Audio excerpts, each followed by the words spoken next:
Muy bien, iniciamos nuestra clase número 11 de raíces griegas y latinas de la filosofía. En esta ocasión vamos a tratar el tema la helenización del latín. Muy bien, comenzamos entonces nuestra parte explicativa. Vamos a abordar en esta oportunidad entonces los siguientes subtemas: antecedentes y contexto histórico, el latín helenizado y el griego latín. Comencemos entonces con los antecedentes y el contexto histórico. Y para entender justamente esta cuestión de la helenización del latín, debemos partir un poco desde mediados del siglo IV antes de Cristo, cuando encontramos justamente a Macedonia ejerciendo un control en la zona que nos interesa en esta oportunidad.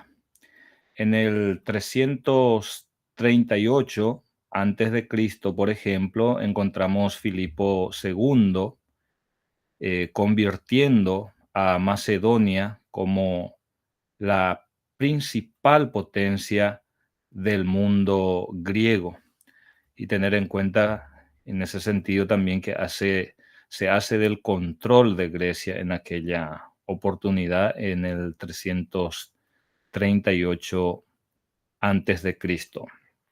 Ahora, ¿cuál fue la reacción de repente que hubo en el mundo griego sobre sobre esta dominación? Y en ese sentido, hubo una oposición griega justamente a ser súbditos de un amo menos civilizado que había llegado desde el norte. No obstante, la postura de Filipo ante esta situación era una postura interesante. Justamente en esos años, los estados griegos estaban en serios conflictos entre sí, y la propuesta de Filipo, rey de Macedonia, justamente ya manejando y ejerciendo el control en Grecia, fue el de poner entonces fin a esas rivalidades y cooperar en ese sentido con él contra un enemigo mayor, que en este caso era el imperio persa, que era entonces el imperio persa en ese momento. Muy bien, siguiendo entonces con nuestra explicación.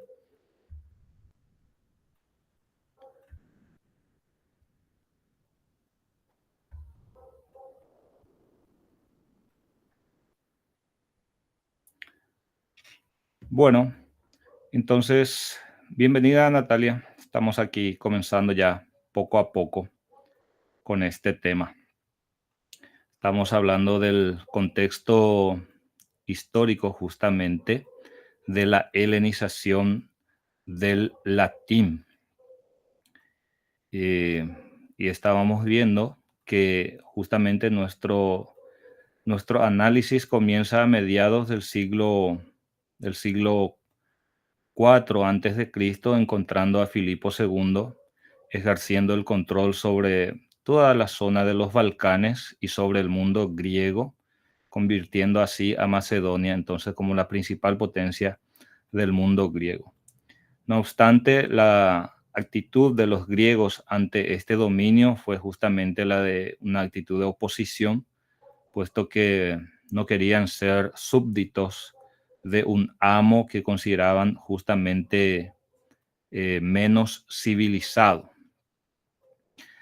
Sin embargo, Filipo insistía en que los estados griegos pusieran fin justamente a los conflictos que tenían entre sí y que cooperaran con él justamente contra un enemigo mayor que era el de los persas en aquel entonces. Y bueno, siguiendo entonces con la explicación, encontramos que Filipo II justamente es asesinado antes de que pudiera realizar la invasión del imperio persa. Entonces, esta invasión del imperio persa terminó siendo una tarea heredada por su hijo Alejandro, el futuro Alejandro Magno. Y aquí tenemos la imagen entonces donde Filipo unifica Macedonia, crea un poderoso aparato militar y sometió a los griegos prácticamente a mediados del siglo IV antes de Cristo. Y aquí aparece justamente en escena Alejandro Magno, quien se va a convertir en un protagonista muy importante de la historia y del tema que nos reúne en esta ocasión.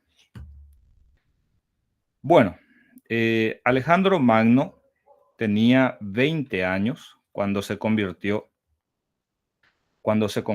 él entonces en rey de Macedonia. Claro está que era una edad bastante joven para llevar adelante una empresa de tal magnitud que era justamente la conquista de más territorios y principalmente la invasión al imperio persa. Pero en los siguientes 12 años, es decir, hasta sus 32 años de edad, llevó adelante un proceso de conquista prácticamente sin parangón, un proceso de conquista sin antecedentes, hecho por un joven y en tan poco tiempo. Una de sus primeras incursiones, justamente ya encontramos su entrada en Asia Menor en el 334 antes de Cristo, con un ejército de aproximadamente 37.000 hombres. Y sin ahondar en detalles, encontramos que el imperio persa termina cayendo en sus manos en el 330 antes de Cristo. O sea que ese proyecto que su padre no había logrado, eh, digamos, ejecutar, Alejandro Magno con prácticamente en poco tiempo, en un par de años, ejecuta y el imperio persa cae en sus manos luego de dos batallas importantes. Son la batalla de Isos justamente y la batalla de Gaugamela en el 333 y en el 331 respectivamente. Y agregar aquí a más personas y seguimos conversando.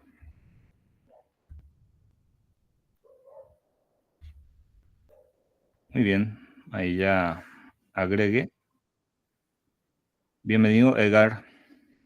Buenas noches, profesor. Buenas noches. ¿Estás pudiendo ver ahí sin problemas la pantalla? Estoy probando con ustedes una nueva aplicación interesante, interactiva. Y si se me escucha bien también. Súper Sí, bien. Muy súper, bien. eso. Bien, bien, bien. Gracias, gracias. Bueno, y les decía justamente acá a la compañera presente, hoy nos reúne el tema de la helenización del latín. Apenas estamos avanzando 2 diapositivas. En primer lugar, habíamos hecho referencia a Filipo ejerciendo un control sobre el mundo griego y convirtiendo justamente a Macedonia en la principal potencia a mediados del siglo IV a.C., que hubo una oposición griega a ser sometido a un amo menos civilizado y que no obstante Filipo insistía en que los estados griegos pusieran fin a esas rivalidades y cooperaran con él, y que se uniera justamente contra los persas. Ese era el principal objetivo. Sin embargo, Filipo es asesinado en el 336 antes de que pudiera llevar a cabo esa invasión del imperio persa, y esa tarea terminó siendo heredada por su hijo Alejandro. Hasta ahí estamos señalando en este primer apartado, que voy a agregar más también para que estemos más gente. Edgar, justamente tu tocayo quiere entrar. Glitz. Sí, sí. A ver un poco. No sé dónde se me fue. Es chiquito, luego no se le va a ver rápido. Ay, ahí está, se unió ya. Bienvenido, Edgar Gustavo. Muchas gracias, profesor. ¿Qué tal, Bienvenido. compañero? ¿Cómo están? ¿Qué tal, tocayo? Disculpen. Estamos ahí iniciando justamente. Y bueno, esta es nuestra primera diapositiva 2, recién estamos avanzando. Le estaba diciendo hace rato a Natalia que estoy utilizando una aplicación interactiva que nos permite hacer anotaciones y muchas otras cuestiones más, ¿verdad? Hoy solamente vamos a comenzar con algunos subrayados para ir viendo de repente algunas ideas principales. Qué bueno, Y profesor. sí, y nuestro tema es la helenización del latín. Y para hablar de la helenización del latín, primero tenemos que partir desde Filipo. Filipo II, que se hace el control de Macedonia y del mundo griego en el 338 antes de Cristo. Les decía que hubo una oposición de las ciudades-estado a ser sometidos justamente por un amo menos civilizado, según ellos, decía un amo menos civilizado. Entonces, a pesar de eso, Filipo insistía que estos estados griegos pusieran fin justamente a esas rivalidades que tenían en ese momento y que cooperaran con él contra el imperio persa. Resulta que antes de llevar adelante la invasión del imperio persa, Filipo terminó siendo asesinado en el 336 antes de Cristo. Y esa tarea terminó heredada por su hijo Alejandro, el principal protagonista de la historia que nos reúne en esta ocasión. Llegado un momento, si de repente desean opinar o compartir algún parecer, algún comentario, por favor, me avisan nada más. Y aquí habíamos comenzado a hablar justamente de Alejandro Magno, que tenía 20 años cuando se convierte en rey de Macedonia y lleva adelante un proceso de conquista sin precedente prácticamente en los siguientes 12 años, ingresando en Asia Menor en el 334 a.C. con un ejército de aproximadamente 37.000 hombres, 2 años después de asumir el mando. Y el imperio persa cae en sus manos justamente en el 330 a.C., luego de dos batallas importantes como la batalla de Isos en el 333 y la batalla de Gaugamela en el 331. Interina esto, Egipto justamente ya había capitulado sin presentar batalla. Y así, ya antes de que el imperio persa cayera, en el 332 a.C., entonces regiones como Siria, Palestina, Egipto, ya estaban en poder de Alejandro Magno. Pero nada de esto satisfacía completamente a Alejandro Magno, de ahí que proyecta ingresar a India, lo hace justamente, pero sus hombres, llegados a cierto punto, se rehúsan a avanzar y bueno, terminan retrocediendo, terminan regresando justamente esto después de las campañas del 327, 326 a.C. Y en el 323, en junio justamente de ese año, Alejandro muere a sus 32 años. Y a su muerte, fíjense nomás, les invito a mirar este mapa para que podamos comprender a cabalidad lo inmenso que era el territorio conquistado por él. Aquí, ciertamente, comenzamos en la región de Macedonia, pero aquí continuamos toda esta región de la Anatolia, Asia Menor, toda esta zona ya del imperio persa. Fíjense aquí también la trayectoria que él seguía, 329 a.C. está en esta zona. Y aquí ya es su entrada a la India, pero termina evidentemente después haciendo, digamos, retrocediendo. Fíjense que hasta el Golfo Pérsico prácticamente llegaba este dominio de Alejandro Magno. Y aquí tenemos Alejandría, toda esta zona, la otra Alejandría, ¿no? No la que está en Egipto. Y bueno, toda esta zona, mínimamente estamos hablando de un territorio súper, pero súper amplio y extenso. Permiso, profesor, disculpe mi ignorancia. Había Sí, dos Alejandría entonces, una en Egipto y otra al parecer sí, en el estoy Golfo observando Pérsico. que sí. El más famoso es el de Egipto en todo caso, ¿no? Sí. Ahí es donde estaba la biblioteca, ¿verdad? Ahí está exactamente la famosa biblioteca de Alejandría. Ah, Pero es impresionante, pueden observar que es impresionante, ¿verdad? impresionante. Y bueno, entonces la gran pregunta es, ¿qué sucede a su muerte? ¿Qué sucede a su muerte? ¿Mm? Y a su muerte, evidentemente, una muerte muy prematura, 32 años, con todo el territorio por conquistado y probablemente por conquistar aún. Sucede una serie de conflictos, evidentemente, entre sus generales, puesto que sus generales son los que toman el mando.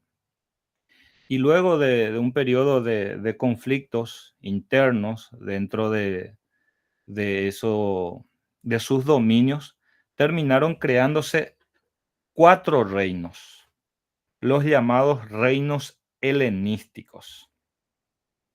Y aquí quiero concentrarme un poquito. Por ejemplo, aparece en primer punto, tenemos el reino Antigónida de Macedonia. Este sería un reino ya en la zona de Macedonia y de Grecia.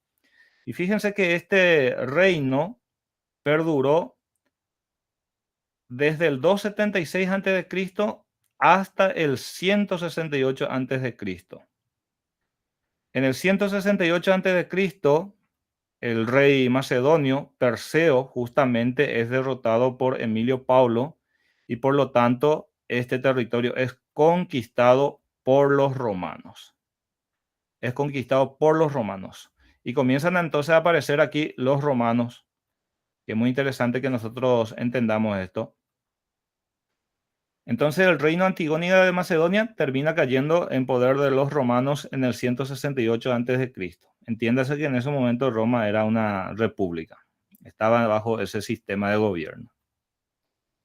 El llamado reino atálido de Pérgamo en Asia Menor, tenemos entonces que se funda en el 241 a.C., 241 a.C., y perdura justamente hasta el 133 a.C., cuando el rey Átalo III lega su testamento a Roma. O sea que entrega su testamento a Roma, presionado por las circunstancias y considerando que al fin y al cabo iban a caer. Entonces ahí ya tenemos 2 de los reinos helenísticos en manos de los romanos. El otro reino llamado helenístico, el reino Seleucida de Siria, fundado justamente por uno de los generales de Alejandro, Seleuco, perduró entre el 312 y el 64 a.C. También fue conquistado por los romanos al mando de Pompeyo, uno de los personajes romanos que suele aparecernos de repente en nuestro libro de historia, muy, muy famoso este. Y por el otro lado se había formado el llamado reino tolemaico de Egipto. En otras palabras, Egipto bajo el gobierno de los Ptolomeos. Quien fundó este reino tolemaico fue Ptolomeo, uno de los hombres también de Alejandro Magno en el 305 a.C. Y este perdura hasta el 30 a.C., cuando Egipto es conquistado justamente en un contexto de guerra civil en Roma por Octavio y se da el famoso suicidio de Cleopatra, la última reina en este caso de la dinastía tolemaica de Egipto. Entiéndase entonces aquí Egipto bajo el gobierno de los tolemaicos, ¿verdad? Entonces, estos fueron los reinos que se formaron tras la muerte, o poco después, mejor dicho, la muerte de Alejandro Magno. Y aquí vemos a grandes rasgos cómo justamente cada uno de estos reinos terminó cayendo en manos de los romanos. Y ahí se produce el encuentro entre el latín y el griego, que es lo que nos interesa y que para el efecto es lo que estuve haciendo este pequeño rastreo histórico. Aquí tenemos, para que podamos entender un poquito, el reino Antigónida, que se ve justamente en esta zona aquí, esta zona de, estamos observando. También el reino de Pérgamo, el reino Seleucida y también el reino Ptolemaico. Claro está que hay también otras entidades políticas en aquel entonces. Muy bien. Y aquí, en digamos, en estos siglos que perduraron los reinos helenísticos, se produjo un proceso cultural muy importante, conocido justamente como helenización. ¿Qué es entonces la helenización? ¿A qué hacemos referencia? Nos dice que fue un proceso histórico en donde se adoptaron o se asimilaron la lengua, la cultura y la costumbre griega por parte de otras poblaciones. Entonces, en esos reinos llamados helenísticos, que como pudieron observar, evidentemente se extendieron sobre poblaciones no griegas, ¿cuál fue la cultura que en cierta manera terminó practicándose en esas regiones? La cultura griega. Ciertamente hay una especie de mezcla, de sincretismo de culturas, obviamente, pero la lengua, la cultura y ciertas costumbres griegas se expandieron en esa región. Y a eso llamamos helenización. Y al periodo en sí, al proceso llamamos helenización y al periodo en sí llamamos periodo helenístico. Y aquí Spielvogel nos dice, el texto al costado, que el periodo helenístico fue, a su manera, dice, una era vibrante.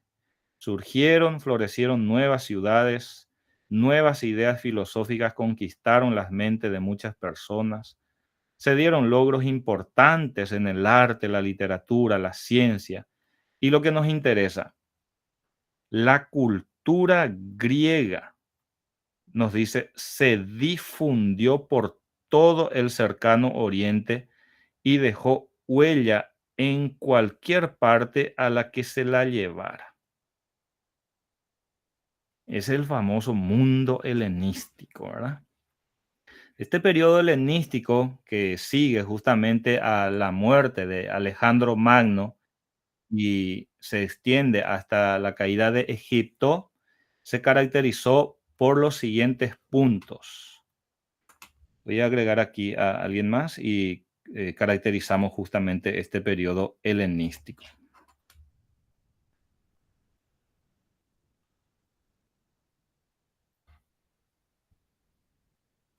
Ahí está. Se suma también. Seguimos entonces. Entonces, decíamos, ¿no? Tras la muerte de Alejandro Magno, luego de un periodo evidentemente de conflictos que son propios a cualquier proceso de, digamos así, de sucesión en el poder, se crearon los llamados reinos helenísticos, ¿no? Que paulatinamente fueron cayendo en manos de los romanos. No obstante, en ese periodo de existencia de cada uno de estos reinos helenísticos, se produjo una helenización en toda esa región, que básicamente hace referencia a una asimilación de la lengua, la cultura, costumbres griegas, como ya hemos visto. Ese proceso dio origen a todo un periodo conocido como periodo helenístico. Y este periodo helenístico se caracterizó entre varios puntos por los siguientes. Primero, que hubo una expansión de la lengua griega.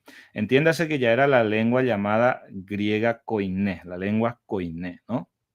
La lengua koiné es la que terminó originando el griego moderno. Por otra parte, también encontramos una fuerte influencia de la cultura griega, entonces, sobre las poblaciones helenizadas. Esto se traduce en una influencia en su arquitectura, literatura, en su filosofía, etcétera, en toda esa región. De hecho, hay toda una filosofía helenística también que en su momento seguramente estudiarán. Y otra de sus características importantes, como les adelanté hace rato, fue ese sincretismo. Principalmente ese sincretismo religioso, producto de mezcla de creencias religiosas griegas con la de las poblaciones locales. Y este mundo helenizado es el mundo con el que se encuentra Roma a medida que va llegando a estas regiones. Y entonces, ¿cuál fue el fenómeno lingüístico que se dio ante esto? Recordando siempre que nuestro tema es la helenización del latín.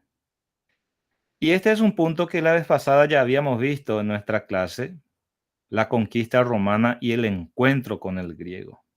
Yo les había adelantado en aquella ocasión justamente que a partir del siglo III a.C., Roma comienza a conquistar estos territorios. Cuando digo estos territorios, estoy haciendo referencia a los reinos helenísticos. ¿Y qué situación lingüística se produjo? Yo les había adelantado también, y de hecho en la pequeña conversación que se dio el sábado en el grupo, yo les había, digamos, indicado que el latín se impuso en esas regiones que tenían lenguas representativas de culturas más primitivas desde la perspectiva, entiéndase, de los romanos. En la zona de Italia, entiéndase, no toda Italia, ¿no? Galia, Inglaterra, Hispania, Germania, la región de Panonia, Iliria, África. En esas regiones el latín, sin lugar a dudas, se impuso. También en algunas de las ciudades griegas que fueron producto de la época de colonización en el siglo VIII. Habíamos visto nosotros que Grecia colonizó el Mediterráneo, como decía Platón, me recuerdo, como ranas alrededor de un estanque. Aparecieron las ciudades griegas alrededor del Mediterráneo. Entonces, a diferencia de lo ocurrido en estas regiones anteriores, el encuentro con los griegos desde el siglo III a.C. justamente desemboca en un proceso de helenización de Roma. Roma se heleniza, adoptando rasgos culturales de la literatura y de la lengua griega. Ahora, en la región del oriente, hacia el este, nos dice, el griego logró mantenerse, al igual que en los reinos helenísticos de Asia, pero la lengua oficial era el latín y el griego a la par era utilizado por militares, autoridades políticas, etc.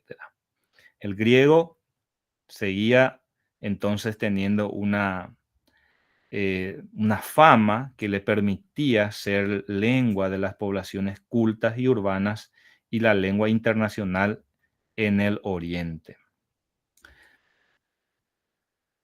Bueno, y este es justamente ya un mapa que nos ilustra el avance de Roma en el 31 a.C. De hecho, esto después se contrae un poco en la parte de África, se extiende en otras regiones, pero este era aproximadamente la zona controlada ya por los romanos poquito antes de la caída de Egipto. Fíjense que la región de Egipto aquí aparece todavía como no conquistada. Esto sería nada más al año siguiente. Pero tenemos aquí esas regiones señaladas, ¿no? La región de la Galia, de Hispania, de Italia, aquí está Iliria, Panonia estaba por esta zona, Macedonia, aquí tenemos Numidia, Cirene, etcétera, ¿no? Y decía Drados, y esto es un repaso nada más, que allí donde encontró lenguas que representaban culturas más primitivas, el latín se impuso también sobre las ciudades griegas que algunos de estos lugares, las antiguas colonias de la costa mediterránea.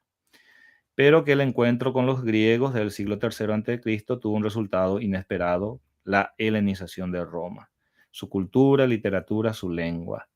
Y ahí decía justamente Horacio, ¿no? La Grecia conquistada conquistó al fiero vencedor a través de su lengua y de su cultura, ¿no? Y aquí pasamos al punto 2 de nuestra clase, el latín helenizado. Vamos a ver a qué hace referencia este proceso y de qué modo se produjo o en qué aspectos del latín recibió esta helenización. Primer punto, veamos un poco el concepto. Dice entonces que la helenización del latín, que se produjo justamente con el contacto entre romanos y griegos, se refiere a la influencia que ejerció la lengua y la cultura griega sobre el latín. Influencia entonces de la cultura y de la lengua griegas sobre el latín. A eso hace referencia la helenización del latín. Esto en la época de la antigua Roma.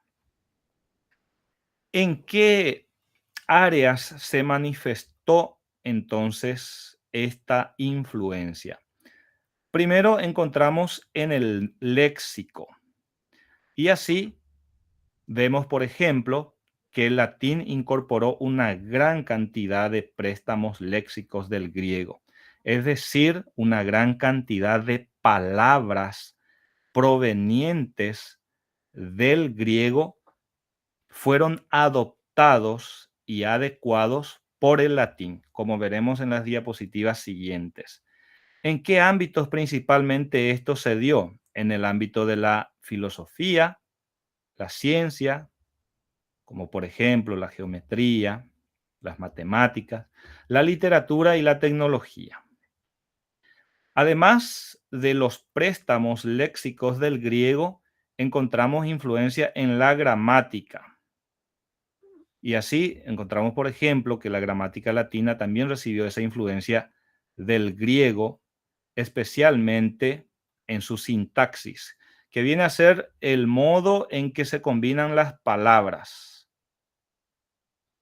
Y también en la llamada morfología, que es la parte de la estructuración y formación de las palabras, combinación y formación de las palabras. Esto vendría a ser la influencia del griego en la gramática.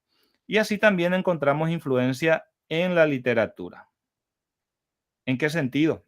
En el sentido en que los latinos, los romanos justamente, toman como modelos a escritores griegos. Y eso les había mostrado la clase pasada, que encontramos que prácticamente en primer momento la literatura latina o romana fue una traducción de la literatura griega. Posteriormente crearon una propia literatura, pero que se puede considerar en cierto sentido como una continuidad de la literatura griega. Así también poesía épica, tragedia, comedia, incluso la historia y la filosofía son géneros literarios en donde se perciben una gran influencia griega. Y a eso hacemos referencia cuando hablamos de la helenización del latín, entonces, de esa enorme influencia que ejerció la lengua griega y también la cultura griega sobre el latín. Esto, según Adrados, podemos observar y podemos, él utiliza la palabra perseguir en el sentido de encontrar evidencias bien precisas de la influencia del griego sobre el latín, desde el siglo II antes de Cristo, al mismo tiempo que se producía lo que él llama la helenización de su literatura. Esta helenización del latín se dio en forma de influjo, como ya les había adelantado, influjo del griego hablado, en donde estas dos poblaciones estaban en contacto o se interrelacionaban entre sí. Y fue un proceso continuo que se inicia con el encuentro intensivo entre romanos y griegos, pero que continuó a lo largo de toda la antigüedad. Y esa helenización evidentemente tuvo características diferentes dependiendo de la manera como se introducían los elementos griegos e inclusive dependiendo de la época. Por eso hay una variación en ese sentido en cuanto a su fonética y su morfología. En las diapositivas siguientes quiero presentarles, y con esas diapositivas vamos cerrando nuestra clase, algunos de los ejemplos, algunos nada más, algunos de los ejemplos de la influencia del griego sobre el latín. Y prepárense para encontrar cosas novedosas. Comencemos, por ejemplo, ejemplos del influjo del griego en el latín.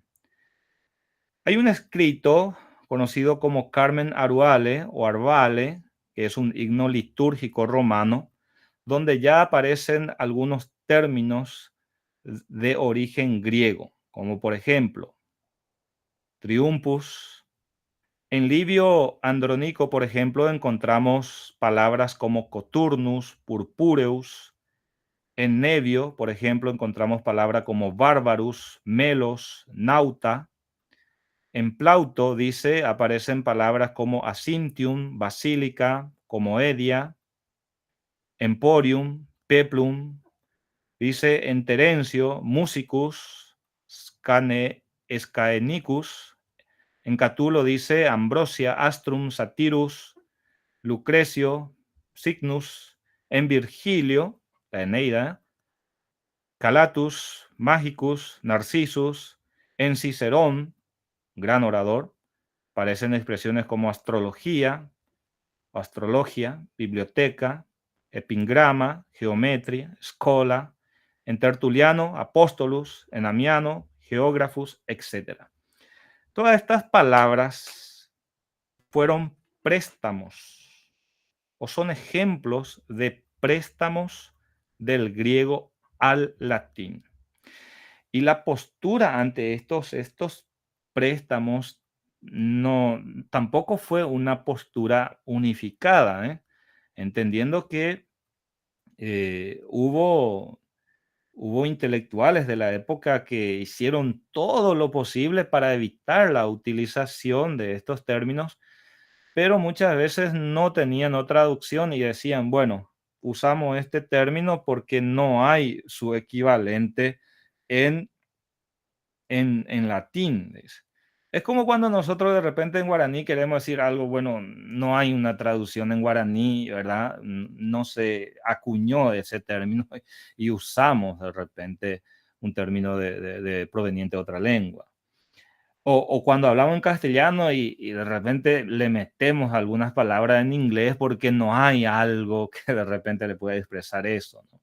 O viceversa, ¿verdad? También influencia de repente del guaraní en el castellano porque son palabras que no podemos decir de otro modo. Wi-Fi, por ejemplo, brother. Wi-Fi, por ejemplo, gracias, Edgar, sí, es un buen ejemplo. Wi-Fi, ¿qué? Internet inalámbrico, ¿verdad? Podríamos decir. Y es muy interesante porque justamente los latinos hicieron el esfuerzo de repente de acuñar ciertos términos a partir de esto, queriendo evitar ese influjo y a veces los resultados eran lo que Adrado dice, un monstruos. ¿Entendés? ¿Entienden? Y también ocurre mucho cuando insistimos en ese guaraní demasiado purista que muchas veces nos lleva a inventar ciertos términos que al final de cuentas no utilizamos, ¿no? Esos neologismos demasiado extraños que al final no, terminamos desechando, ¿no? El guaraní académico. El guaraní académico, demasiado, digamos, tecnicista. No hace mucho, o sea, hace mucho ya, yo había coleccionado un diccionario de neologismos del profesor Ramón Silva, que es un genio, un astro en términos de eso, ¿verdad? Pero había una cantidad inmensa de palabras digamos, que era imposible de ser utilizado en el día a día. Y hasta ¿Entienden? hoy existen dos corrientes del guaraní. Mm. No, todavía no se pusieron de acuerdo en todas las formas y reglas gramaticales. Y, Existen todavía. sí, y entre tanto se debilita el guaraní porque se debilita en términos de que la cantidad de gente que habla guaraní, al menos en nuestro país, Va no tengo disminuyendo. datos precisos, pero me consta que jóvenes, adolescentes hoy en día, les cuesta ya hablar en guaraní y sus padres hablaban el guaraní. No sé si ustedes, por ejemplo, pueden tener ejemplos más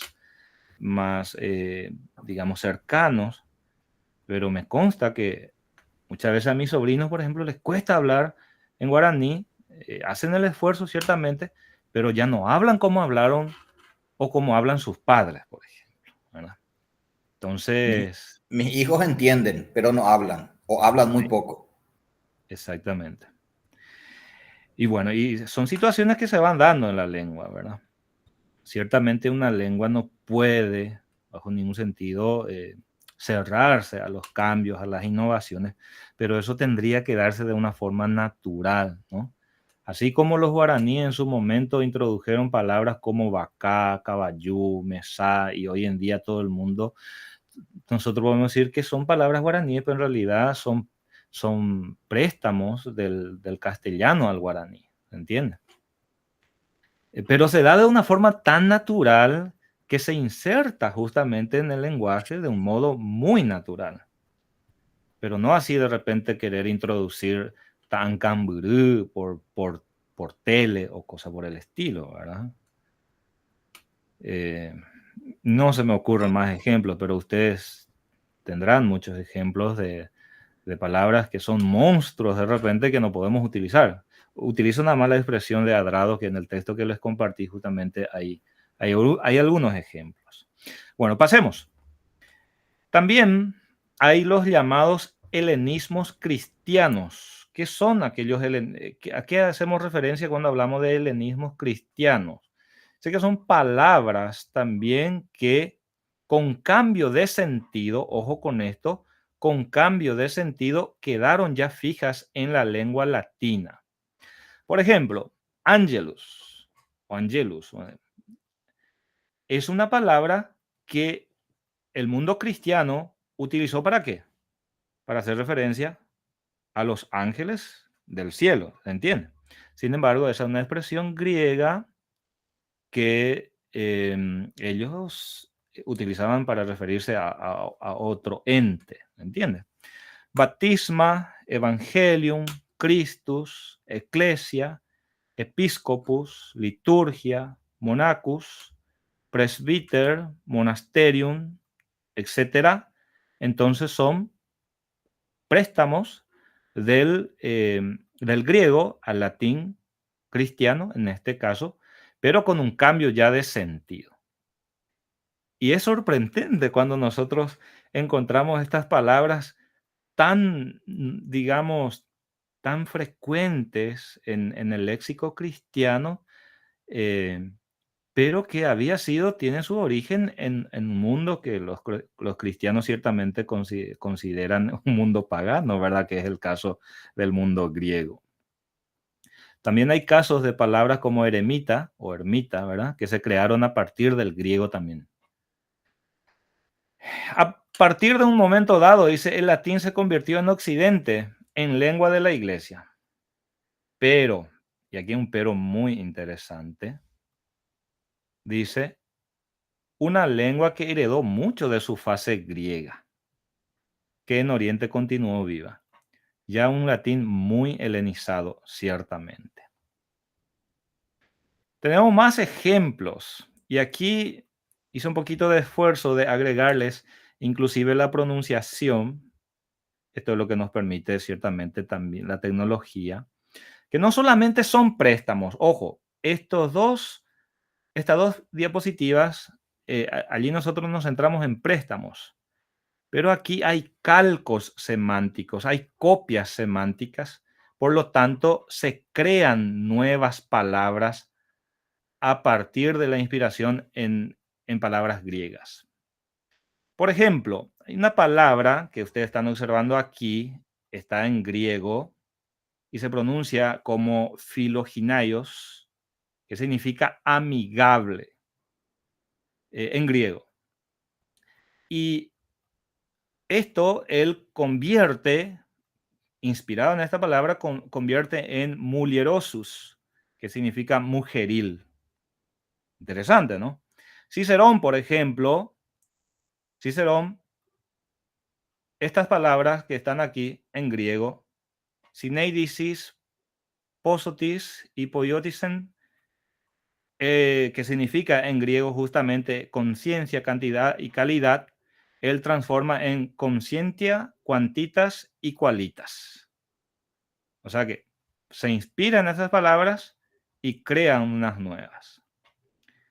Por ejemplo, convenientia, que sería acuerdo, él crea convenientia justamente por esta palabra griega que se lee como homología, que significa confesión. Después, por ejemplo, crea la palabra equilibrietas, que significa balance, de su homólogo griego isonomía. Y a veces, por ejemplo, había ciertas dudas, notitia rerum, cognitio, intelligentia, que significa información, conocimiento, inteligencia. Todo eso, evidentemente, utiliza a partir de esta palabra que significa sentido. Esto pueden ver más en Adrados, en la página 181. Entonces, hay creación de nuevas palabras a partir de ciertas palabras griegas. Su equivalente de repente, ¿no?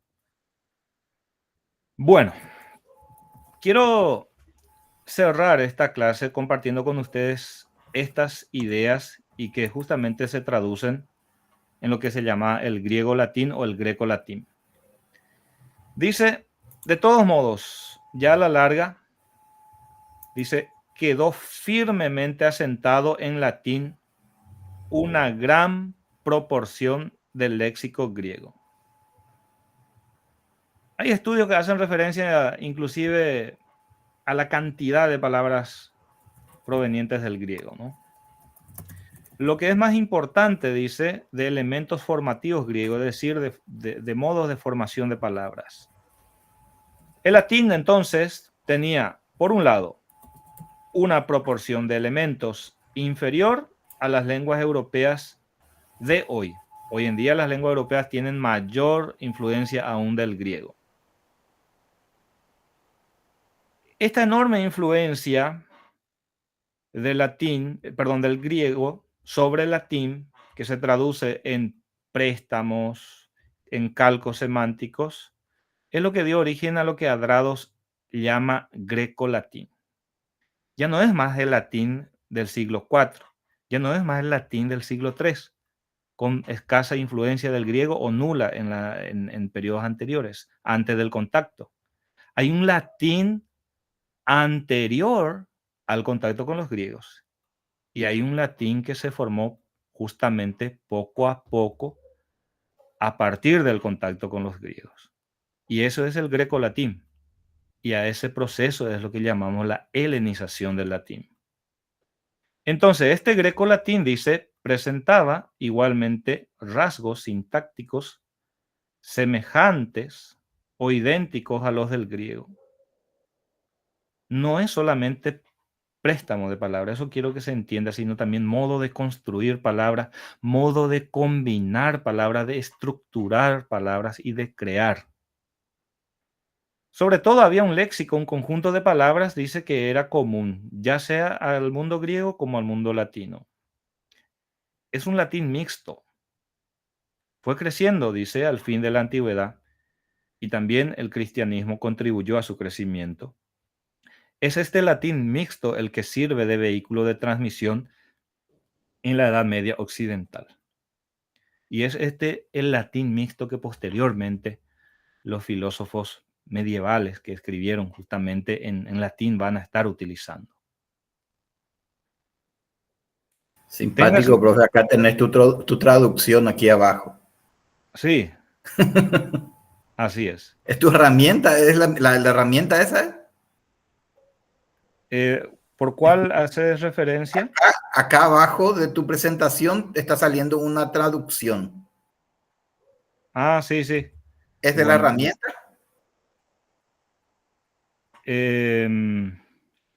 Bueno, esto probablemente es la herramienta de Google Meet. Este no lo conocía. Puedes tomarle una foto y compartir compartir con nosotros. Vos podés borrar ese.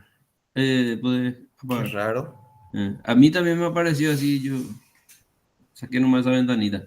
Y esas son las opciones que la tecnología nos da, ¿verdad? Y en cierta manera esta aplicación también es interesante porque nos permite detenernos en ciertas ideas y observar en qué punto mismo estamos, ¿verdad? En el colegio yo utilizo esto de hace unas semanas, pero y en la facultad también, pero ahora estoy utilizando con usted y me parece interesante. Hay muchísimas herramientas aquí, solamente estoy usando el subrayado, pero en otra ocasión quizás les muestre de repente si tienen alumnos o cosas así, interesante usar esta aplicación. Podemos hacer de repente un encuentro sabatino y hablar de esto en su momento. ¿Cómo se llama, profesor, la herramienta, la aplicación? OpenBoard. OpenBoard. OpenBoard. Sí. Así se llama. Es gratuita. Voy a buscar. Sí, sí. Se instala en la computadora. Es muy, muy buena la aplicación. Entonces dice, téngase en cuenta que este greco-latín no es solamente un fenómeno culto y un fenómeno eclesiástico. También dice que para la época arcaica una serie de préstamos vienen de la lengua hablada, igual que ocurre para la tardía. Es decir, esta influencia del griego en el latín también se daba evidentemente en el lenguaje cotidiano en la antigua Roma. Y así, entonces, que llegamos a esta parte final de este tema, denominado la helenización del latín, que fue un proceso que se dio a partir del contacto entre romanos y griegos a partir del siglo III a.C., justamente en un contexto en que los romanos se van encontrando con un mundo helenizado, el mundo helenístico, herencia ciertamente de la época de los reinos helenísticos posteriores a Alejandro Magno. Hay mucho por decir, pero estas son las ideas principales, las que podemos de repente tomar como punto de partida para nuestro análisis. Y así llegamos a esta parte final de nuestra clase. Dejo de presentar para que podamos conversar brevemente e ir cerrando nuestra reunión.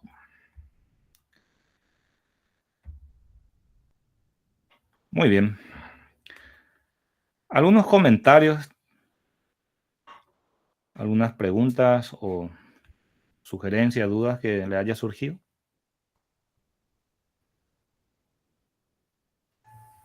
Nunca es tarde para aprender, dice. Yo siempre estuve mezclando de que el latín era del griego. Los griegos eran los que hablaban latín. Ese era vamos a decirle, era lo que yo tenía pensado. Pero al final es una mezcla de lo que el griego asume el latín asume el griego y hacen básicamente un idioma nuevo, básicamente, para que puedan tener lo que hoy actualmente están teniendo. O sea, lo que nosotros hoy recibimos. Claro, entender evidentemente, ¿verdad?, que en sus orígenes parten por caminos separados, pero que llegado un momento comienza a ejercer una influencia notable el griego sobre el latín. Ahora, ¿por qué hablamos de influencia del griego sobre el latín y no viceversa? Porque justamente desde la perspectiva política nosotros encontramos al imperio romano, al imperio latino ejerciendo el control y por lo tanto evidentemente imponiendo su idioma como oficial. Pero más allá de esa oficialidad de latín, el griego se seguía utilizando y a la par de la utilización de ese griego, pues tenemos la influencia y ese cambio que se va generando en el latín, que lleva incluso a crear un nuevo latín, lo que Adrados dice el greco-latín, ¿verdad? Así es. Profesor, Sí,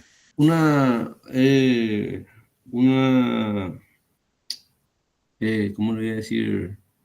Un fenómeno más, ¿verdad? sí. Por ejemplo, la helenización inclusive del judaísmo, podemos decir así, ¿verdad?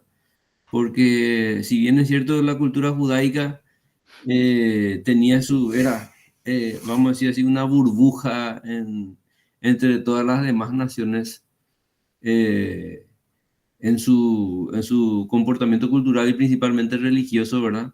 No obstante, el cristianismo que nace del judaísmo a través del Nuevo Testamento, prácticamente todo el Nuevo Testamento está escrito en el Koiné, ¿verdad? En Koiné, sí, en el griego Koiné, En el griego exactamente. Koiné, ya. Así mismo. De cierta forma hasta existe una helenización del judaísmo desde la perspectiva lingüística, ¿verdad? Porque en Sí. todo caso deberían de hacer su predicación al mundo tal vez en el idioma judaico, ¿verdad? Sin embargo, utilizan el griego, que era de conocimiento público, ¿verdad? Así Es lo mismo mismo que era. hoy día quieren difundir una información, se hace en inglés, ¿verdad? Si es que se quiere hacer. Sí, la lengua koiné es justamente la lengua común del mundo mediterráneo en aquel entonces, ¿no? La influencia, hablando de influencia justamente del griego sobre otros idiomas distintos al latín, es lo que vamos a estar viendo en la siguiente clase, porque también hay muchos préstamos del griego a otras lenguas de la región. Pero se entiende perfectamente el punto, justamente cuando hace referencia que la influencia del griego a través de su lengua, ¿verdad? La influencia del griego se hace sentir inclusive en culturas muy ajenas, como por ejemplo la cultura, en este caso, la que señalaste, la cultura judía. Y bueno, estimado, muchísimas gracias por su presencia. El espacio para subir los trabajos sigue disponible, así que suba nomás, que yo voy a estar evaluando. Y tengo que terminar este módulo de forma satisfactoria. Así que ánimos. Gracias, Gracias, profesor. profesor. Muchas gracias Buenas noches. Buenas noches, gracias por la presencia. Hasta mañana, compañeros.